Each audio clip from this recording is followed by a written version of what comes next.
안녕하세요. 로봇을 읽다, 기록하다, 로봇진입니다. 최신 로봇 뉴스를 통해서 진짜로 로봇에 대한 이해를 넓히기 위해서 이 채널을 운영하고 있습니다. 프로젝트 백진은요, 제가 유튜브를 시작한 이후에 100일 동안 꾸준하게 로봇 기사에 대해서 좀 알아보자 그런 의미에서 시작하게 됐습니다. 오늘 데이 3, 세 번째 날이고요. 오늘은 며칠 전에 기사가 나온 미 의회에서 로봇 관련된 법안이 나왔다는 거, 그거에 대해서 말씀을 드릴 건데요. 만약에 미국이 지금 법안이 그렇게 나오고 있는데요. 중국의 휴머노이드 로봇 수입을 막는다면 미국 안에 있는 휴머노이드 로봇 회사들, 예를 들면 테슬라한테 어떤 점이 유리할까, 좋을까 나쁠까, 또는 우리나라한테는 그 법안이 얼마나 유리할까, 어떤 효과가 있을까, 이런 얘기에 대해서 좀 얘기하기를 나눠보도록 하겠습니다. 네, 기사는 며칠 전에 나왔고요. 미 의회가 국가로봇위원회 설립, 그리고 중국산 휴머니드 로봇 조달 금지 추진을 하고 있다는 얘기고요. 법안이 두 개입니다. 그래서 미국의 로봇 경쟁력 강화 법안을 두 개를 발의했다라는 얘기고요. 조금 더 자세히 기사를 보실까요? 네, 로봇 산업 경쟁력 강화를 위한 법안이고요. 첫 번째 법안은 국가로봇위원회법입니다. HR 7334 법안이고요.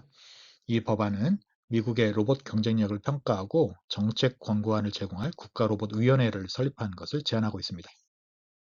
두 번째 법안이 약칭 2025년 휴머니드 로봇법 S3275 법인데요. 이것은 연방정부가 중국, 이란, 북한, 러시아의 군사 공급체를 포함한 외국 기업으로부터 AI를 탑재한 휴머니드 로봇을 구매하는 것을 금지하는 법인데 주로 중국을 겨냥하고 있겠죠. 중국에서 엄청나게 휴머니드 로봇이 개발되고 있잖아요. 양산까지 이루어지고 있는데 그것이 미국에 들어오지 못하도록 하는 법안을 발의하고 있습니다. 예, 전자신문에 나온 것을 제가 참고해서 가져온 건데요. 네, 첫 번째 법안이 국가로봇위원회법입니다. 왼쪽에 보시는 것이고요. 로봇 전문가 18명으로 구성을 해서 다양한 분야를 검토를 하는데 이게 당연히 국내외 로봇 동향이라든가 뭐 이런 것뿐만 아니라 인재 양성 그리고 공급망 확보 모든 것을 다 검토하겠다는 얘기잖아요. 그래서 이런 국가 차원의 로봇 위원회를 구성을 해서 로봇 관련된 다양한 이슈들, 로봇 산업 관련된 이슈들, 기술만 이야기하지 않겠다. 인력이나 공급망이나 안보나 이런 모든 것들을 한번 여기서 다루겠다라는 법안이고요. 오른쪽에 보이는 것이 휴머니드 로봇법입니다. 중국, 이란, 북한, 러시아 이런 쪽에서 휴머니드 AI가 탑재된 휴머니드 로봇을 조달하는 걸 금지하는데 이게 정확하게 그 로봇 부품까지 조달을 금지하는지는 잘 모르겠습니다. 이거는 추가 확인이 좀 필요할 것 같은데요. 특히 중국을 겨냥한 법안이죠. 네. 이미 우리나라도 그렇고 미국도 그렇고 중국의 예를 들면 유니트리 아니면 에지봇 같은 휴머니드 로봇을 들여와서 커스터마이징해서 이제 판매하려는 회사들이 좀 있잖아요. 뭐 이렇게 미국도 있을 수 있죠. 예, 근데 그런 것들이 이제 안 되겠다는 거죠. 중국 휴머니드 로봇이 미국 내에서 돌아다니지 않게 하겠다. 근데 아직은 완제품만 언급하고 있는데 어, 휴머니드 로봇 제작을 위한 부품 조달까지 포함될지는 좀 봐야 될 것 같습니다. 만약에 어쨌든 이런 법안이 이제 나온다면 이게 테슬라 가장 대표적인 물론 이제 보스턴 다이내믹스도 있지만 어, 굳이 테슬라를 언급해 드리는 이유는 테슬라 이미 신문에도 나왔듯이 테슬라가 휴머니드 로봇 양산을 위해서 로봇 부품 업체들의 실사까지 마친 상태잖아요. 음, 작년 말인가 올 초에 그런 소식들이 좀 나왔었고 그 테슬라가 휴머니드 로봇 양산을 위해서 중국 부품업체 몇 군데를 실사를 마쳤다. 뭐 최근에는 신문에도 기사가 떴죠. 예.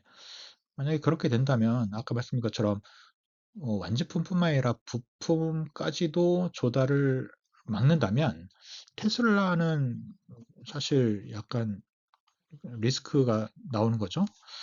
원래 계획대로라면 올해 말에 공장 생산하고 내년에 일반 판매하는 것도 목표로 하고 있는데 그런 부품 조달에서 좀 어려움을 겪을 것 같은데 또 생각해 보면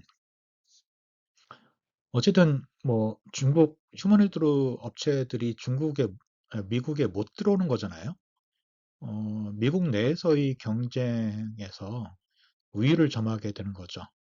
그래서 당장 그리고 이제 만약에 부품 수급도 어렵다 한다면 부품 자체 조달을 위해서 또 미국 내 부품 조달을 위해서 또 노력을 할 테니까 기술 내줘도 될 거고 예전에 우리나라도 그랬었죠. 예전에 일본에서 수입하던 것들을 이제 자위든 타이든 일본에서 이제 수입 못, 뭐 수출을 안 하겠다 하니까 어쨌든 우리 자생력을 키워야 되는 거잖아요. 기술 자생력을. 그러다 보니까 자연스럽게 당장은 어려웠지만 수급이 어려웠지만 그 기술 경쟁력을 갖춰서 어, 이걸 뚫고 나갈 수 있었죠. 그런 것들도 기대해 볼 수 있지 않을까라는 생각이 좀 들고요. 이게 우리나라에도 해당이 되겠죠. 이 역량이. 예를 들면 당장 우리나라에서 뭐 휴머노이드 로봇을 만들어서 미국에 뭐 팔 건 거의 당장은 없을 것 같긴 한데 그 외에 액추에이터라든가 아니면 로봇 핸드라든가 이런 로봇 뭐 감속기 이런 것들 부품들은 우리나라가 그래도 경쟁력 있는 회사들이 좀 있잖아요. 그런 회사들로부터 이제 부품 조달을 해오려고 미국 업체들이 노력하기 때문에 우리나라한테는 물론 이미 우리나라가 그렇게 부품 업체가 수출하고 있긴 하지만 그래서 좀 더 유리한 고지 있을 수 있겠다 이런 말씀을 드릴 수 있겠습니다. 자, 오늘의 로봇 뉴스 어떠셨나요? 예, 오늘의 프로젝트 백진 로봇 뉴스는 미국 의회에서 로봇법 2개를 발의했다는 것이고 혹시 만약에 정말 미국이 중국의 휴머노이드 로봇 수입을 막는다면 테슬라에 또는 우리나라에 얼마나 유리할까 이런 부분에 대해서 좀 생각해 봐야 되지 않을까 합니다. 자, 어떻게 느끼셨는지 여러분들 생각을 댓글로 남겨주시면 감사드리겠고요. 지금까지 진짜 로봇 산업 뉴스를 전해드리려고 하는 로봇진이었습니다. 감사합니다.